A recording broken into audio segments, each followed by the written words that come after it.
1000 जब चतुर्युगी बीतती है, अर्थात जब 14 मनवंतर 14 इंद्र की आयु बीतती है, तो ब्रह्मा का एक दिन कहते हैं उसको।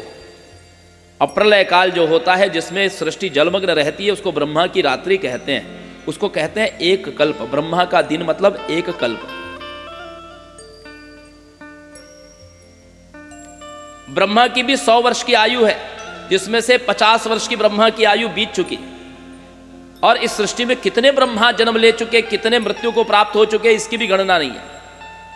तो वर्तमान जो ब्रह्मा जी हैं इस ब्रह्मांड के, उनकी आयु 1पंचाशत्तमे वर्षे प्रथम मासे प्रथम पक्षे प्रथम दिवसे अनहस तृतीये यामे तृतीय मुहूर्ते। ब्रह्मा जी की आयु का 51वां वर्ष, पहला महीना, पहला पक्ष, पहला दिन। ब्रह्मा जी का भी सूर्यवार चल रहा है, रविवार।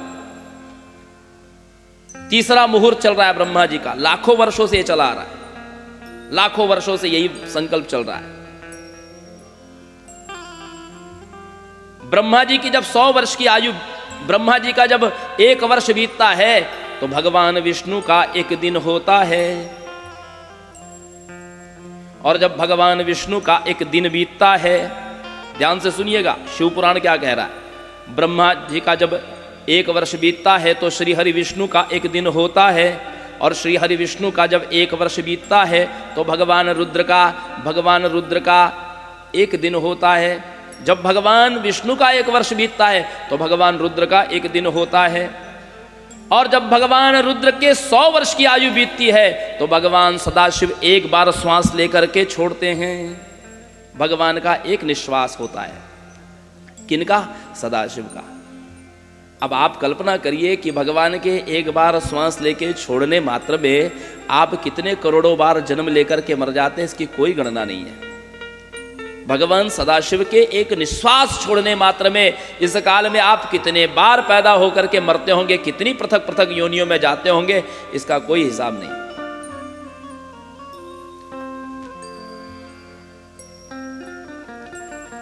भगवान ने अपने ही उसी तत्व का ज्ञान कराने के लिए, उस तत्व का ज्ञान कराने के लिए जब ब्रह्मा जी और श्री हरि विष्णु में विवाद उत्पन्न हुआ, किस बात को लेकर के कि हम में श्रेष्ठ कौन है, भगवत सत्ता किसकी होनी चाहिए, कौन इस संसार का अधिष्ठान होगा।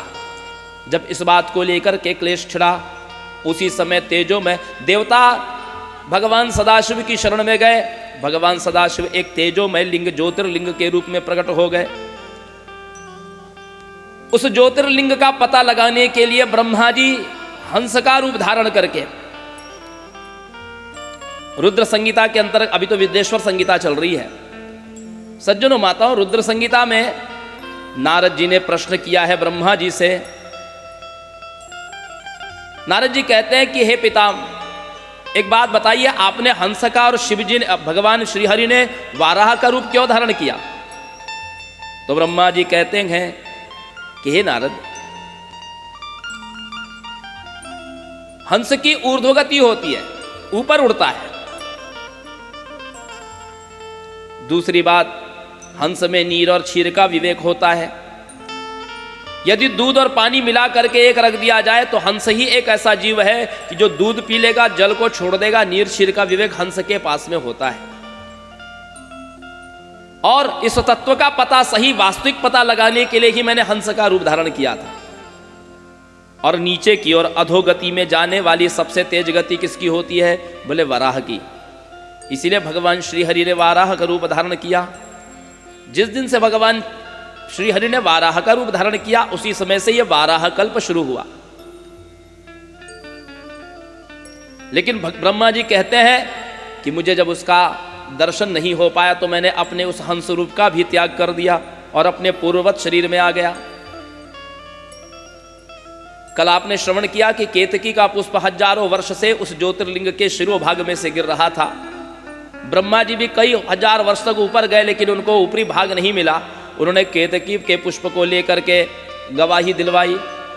उसी समय उस ज्योतिर्लिंग में से भगवान सदाशिव प्रकट हुए और अपने भ्रूमध्य में से भगवान ने भैरव को प्रकट करके ब्रह्मा जी के उस मिथ्या भाषण करने वाले मुख को काट दिया। भैरव ने अपने वाम करके नखाग्र से ब्रह्मा जी के उस शिरस का छेदन कर दिया।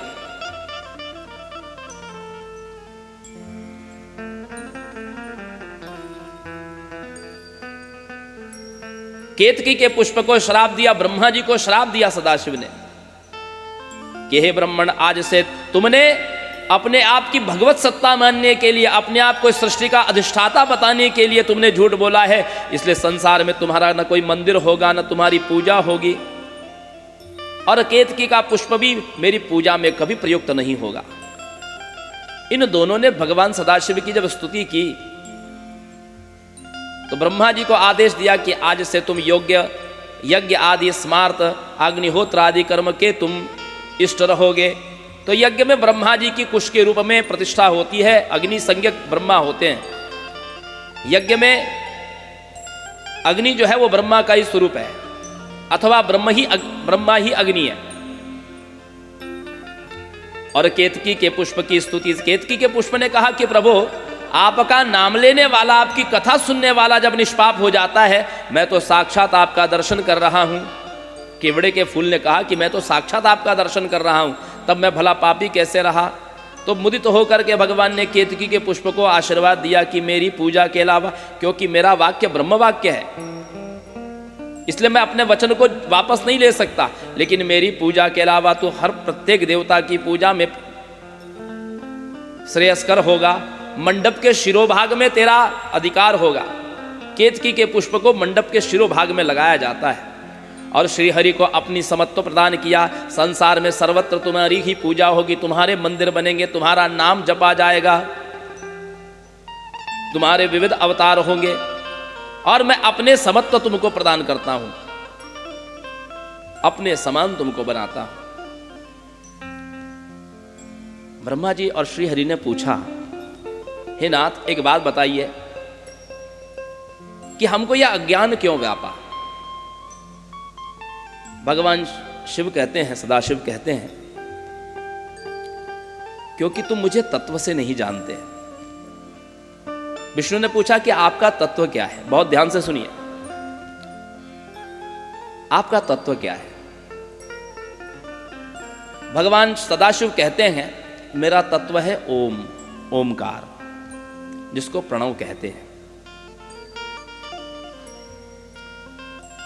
इस प्रणव में 5 चीजें हैं, अकार, उकार, मकार, बिंदु और नाद। ये 5 चीजों से ओमकार बना है प्रणव। अकार, उकार, मकार, बिंदु और नाद। इस ज्योतिर्लिंग का जो उत्तरी भाग है, इस ज्योतिर्लिंग का जो उत्तरी भाग है वो अकार वहां से प्रयुक्त हुआ है। पश्चिम भाग से उकार, दक्षिण भाग से मकार, पूर्व भाग से बिंदु और ऊर्ध्व भाग से नाद। इसीलिए मेरे 5 मुख हैं, इसीलिए ये मैं पंचानन हूं। 5 मुख वाला क्यों? 4 दिशाओं में 4 मुख और 1 ऊर्ध्व मुख।